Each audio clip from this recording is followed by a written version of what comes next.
the very next thing in my practice that I do after I'm doing the head roll is I do the side stretch, right? So now the way I'm presenting these to you so that you know is that I do my yoga practice pretty much every day.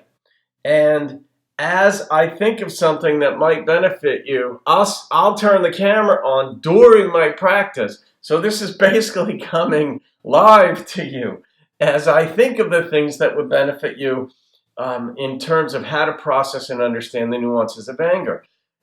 Like I said in the head, when you roll your head, if you just pause for a second before going to the other side, that pause represents pausing when you want to launch off the mat because you're upset. So I'm going to show you another place to pause in the context of my own practice. So when I do my seated side stretch, I start looking up here, and my heart is wide open, my throat is open, the chakras, as in yogic theory and thought. Then I rotate this way down, generating heat, more heat in the upper side body,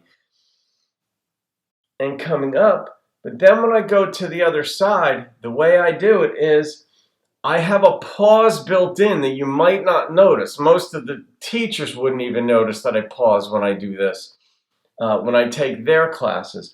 But when I come up to here, before I take this hand off the mat, I've paused in the center.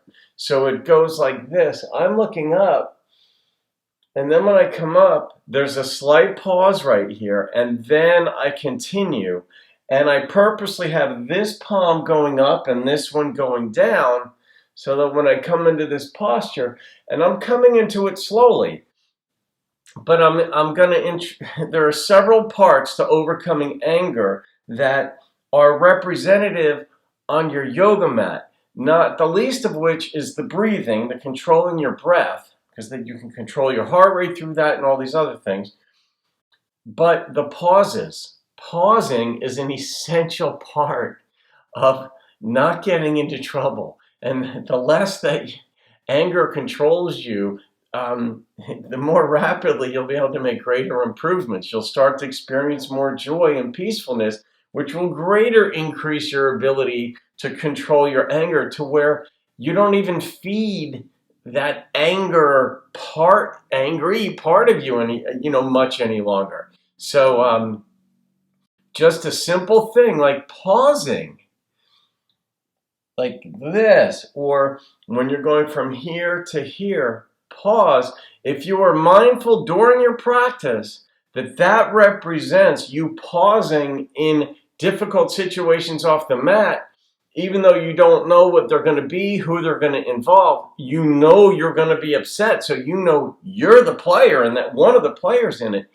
That pausing, this representation will pay dividends for you off the mat because it's about awareness. It's about you slowing down enough to being in control of yourself according to your intention.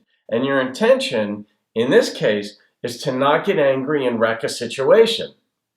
So there you have it. Okay, I'm going to continue on with my practice now.